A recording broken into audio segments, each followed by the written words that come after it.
Good morning, one and all, and once again, welcome to Pankaj Sir's Echelon Tutorials. And this is video number 3 on additional mathematics that I'm going to start with.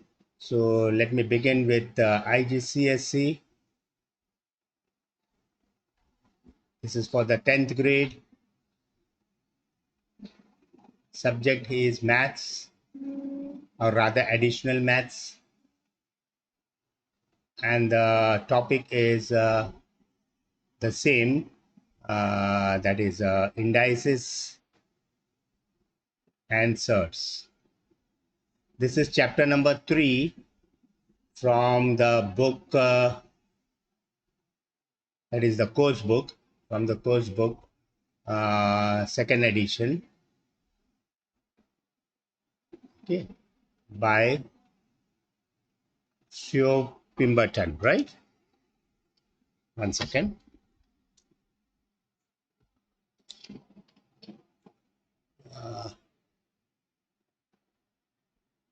Okay, and we were on to exercise 3.1, okay, and we had completed, I think, up to question number 4. So today I'm planning to complete this exercise by doing question number 5, 6, and 7. So let us get started with question number 5 from exercise 3.1, page number 51. Okay, so question number 5 says that given that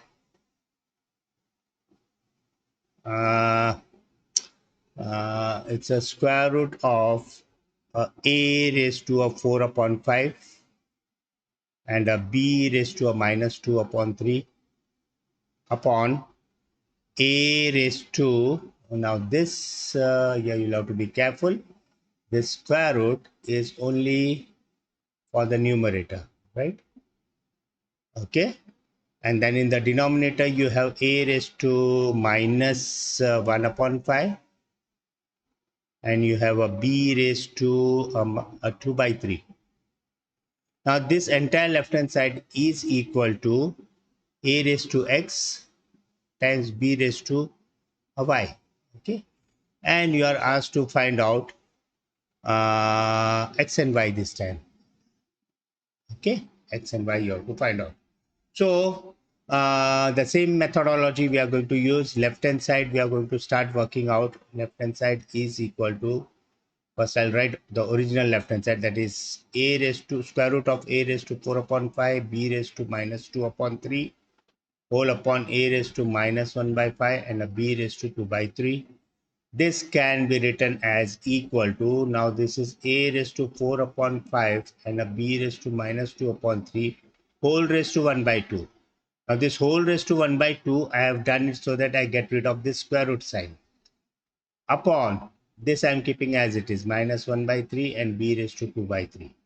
Next is using the rules of indices. This is rule number 3 that I'm going to use. So this raised to 1 by 2. So a raised to 4 upon 5 into 1 by 2. And then b raised to minus 2 upon 3 into 1 by 2. And I'm going to take this in the numerator. So it will be a raised to 1 by 3. And b I'm going to again take in the numerator, but this time 2 by 3 will become minus 2 by 3. Now everything I have taken in the numerator. Now let us work out further. Now this a and a, these are the two common bases, so this will add up. So first let me do this. 2 2s are 4, so this happens to be 2 by 5.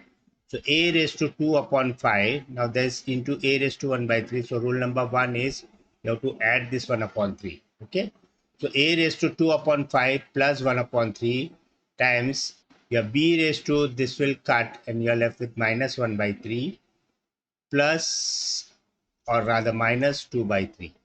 Okay, so now we will reduce this indexes. So this will be equal to a raised to, the index over here is okay, 2 upon 5 plus 1 upon 3.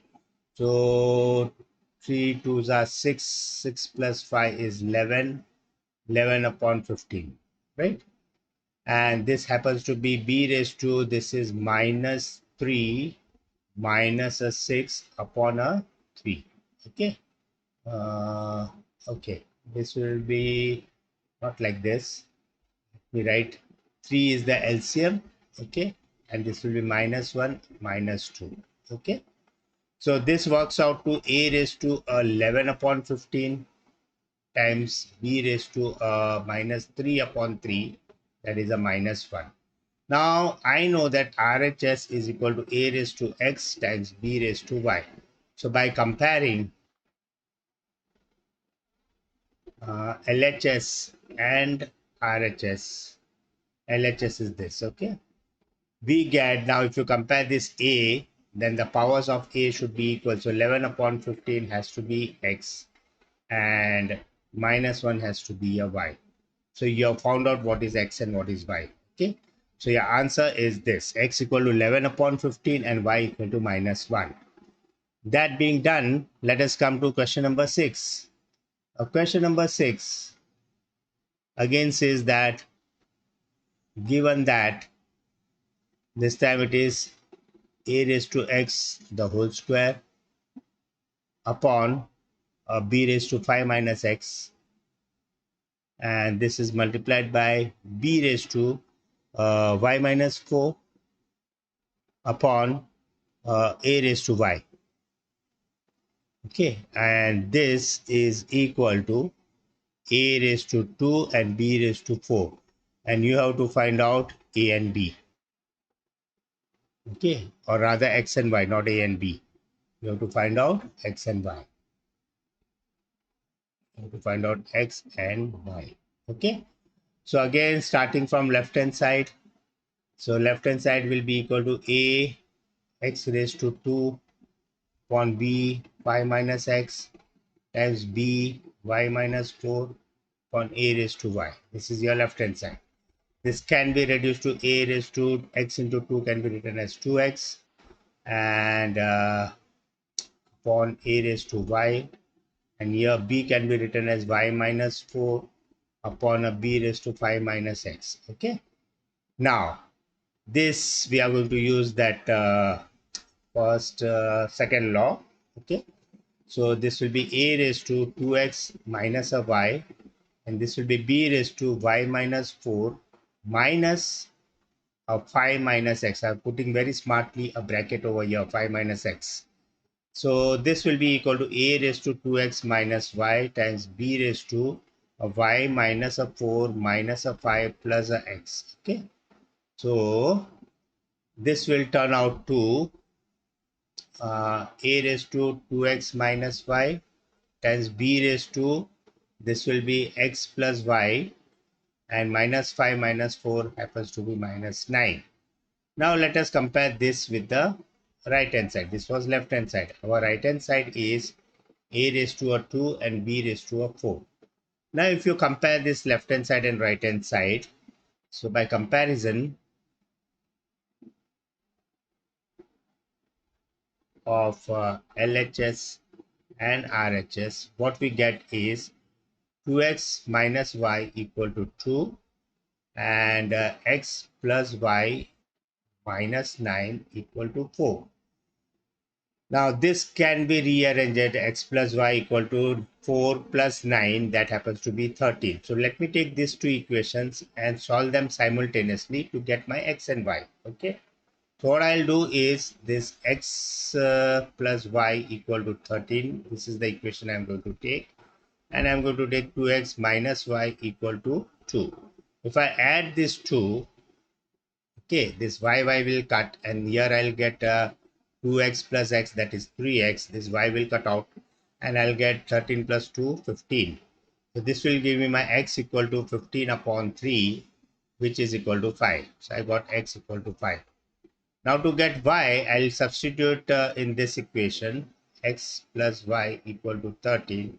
In this, I'm going to put x value as 5 plus y equal to 13. This will give me y equal to 13 minus 5, which happens to be how much? 10 and then 8. Okay, so 8, 9, 10, 11, 12, 13. Yeah. So my y is equal to 8. So these are my answers, x equal to 5 and y equal to 8. The last question of this exercise happens to be question number 7. And this question number 7 is simplify. Okay.